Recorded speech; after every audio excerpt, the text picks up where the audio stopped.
Welcome to the Tech Egg. Don't get scrambled. Enjoy the video. You start by preparing the phone. Charge it to at least 50% and connect to a stable Wi-Fi network so the download won't fail.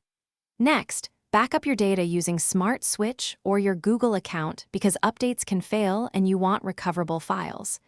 Make sure you free up about 3 to 4 gigabytes of internal storage. Updates need room to unpack.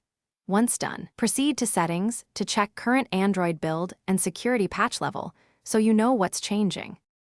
You go to Settings, then Software Update, and tap Download and Install so the phone checks Samsung servers for an OTA file.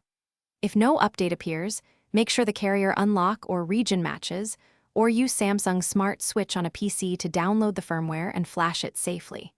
During download and installation, do not interrupt the process.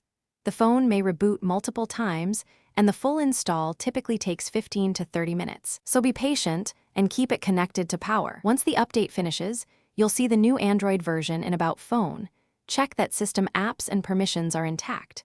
Re-enable any disabled features and sign back into accounts.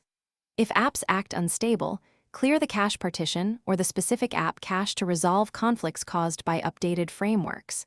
If the device enters a boot loop, reboot into safe mode to isolate apps, and as a last resort, perform a factory reset after ensuring you have a backup. This resolves most post-update failures.